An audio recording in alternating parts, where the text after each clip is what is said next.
Selamat datang dan selamat malam. Saya Denny, narator dari Rumah Horor Indonesia, dan cerita tengah malam menyambut kalian untuk mendengarkan cerita horor di malam hari ini. Dan cerita di malam hari ini berjudul Cerita Horor di Kantor.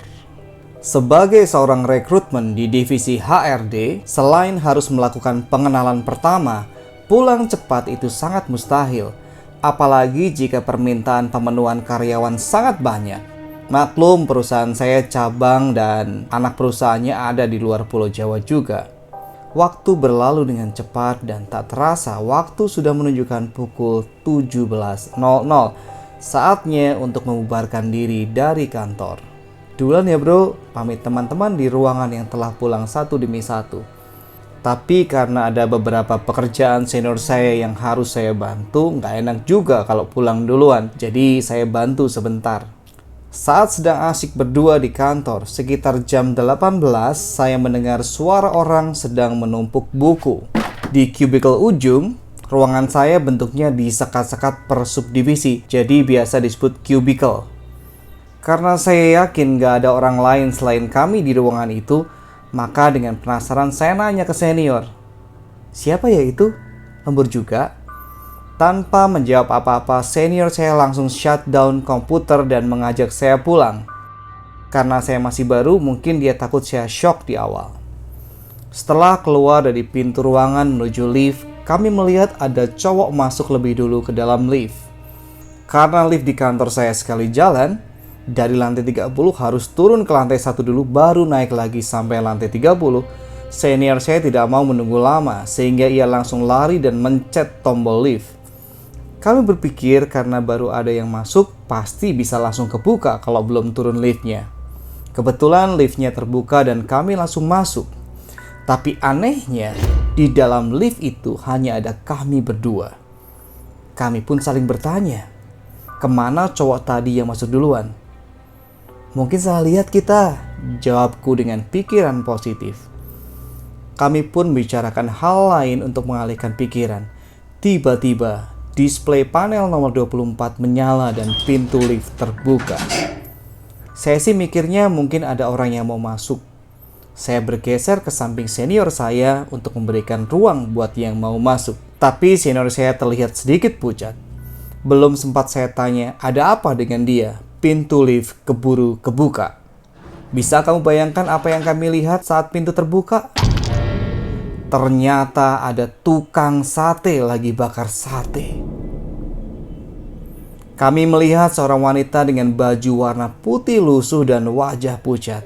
Ia menatap kami dengan melotot dan tersenyum pada kami. Ia berdiri tepat di luar di depan lift. Kami terdiam terpaku tanpa sepatah kata pun dan menatap sosok itu kira-kira 10 detik lamanya. Dan lift tertutup, kemudian secara otomatis turun kembali. Setelah sampai di lantai 1 dan duduk sebentar di lobi, kami masih terdiam. Hingga senior saya memulai pembicaraan. Kalau lantai 24 itu ruangan kosong, sudah 4 bulan belum ada yang menyewa lagi. Kata orang-orang, pintu lift suka terbuka sendiri di lantai 24. Mungkin ada yang mau kenal sama lu bro. Maklum, tradisi perusahaan kalau karyawan baru itu harus kenalan dengan seluruh penghuni kantor ini, kata senior saya memecah suasana. "Iya, tapi gak gitu juga lah," jawab saya yang masih sedikit shock.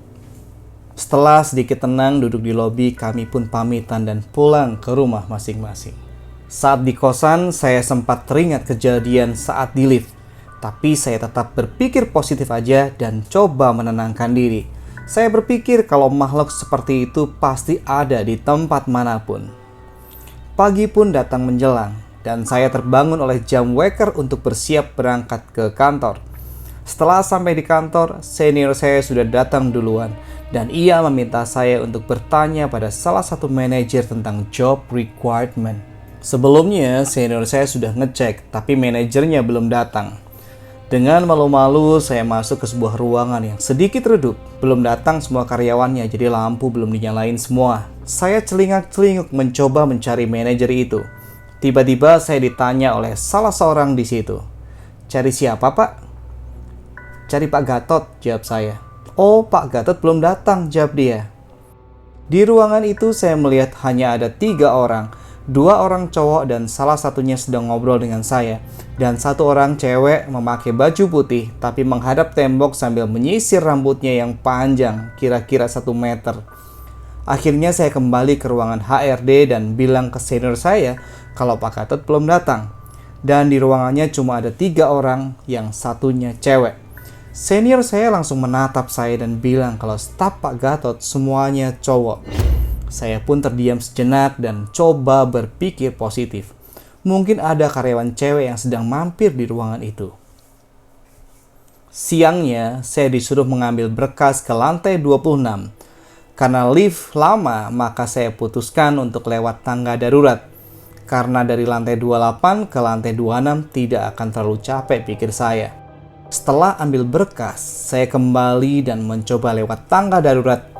Saat naik lewat tangga, saya melihat ada seorang anak kecil lari dari pintu lantai 27 ke arah tangga menuju lantai 28. Karena penasaran anak siapa itu yang main-main di tangga, saya melangkah dengan cepat untuk melihatnya. Namun tidak ada siapa-siapa. Mungkin anak itu sudah naik karena dia lari, pikir saya. Saya melanjutkan menuju lantai 28. Ketika saya mau melangkahkan kaki naik tangga, tiba-tiba muncul sosok tinggi besar dengan pakaian lengkap seperti tukang bangunan. Badan saya terasa lemas dan berkeringat dingin saat ia berdiri tepat di ujung tangga atas. Sosok itu berdiri dengan tegap tanpa kepala. Tangan kanannya menenteng kepalanya yang masih terpasang helm proyek warna kuning. Dari leher kepala itu menetes darah segar seperti baru dipenggal. Mungkin sekitar 20 detik sosok tersebut tetap berdiri dan tidak menghilang seperti di sinetron.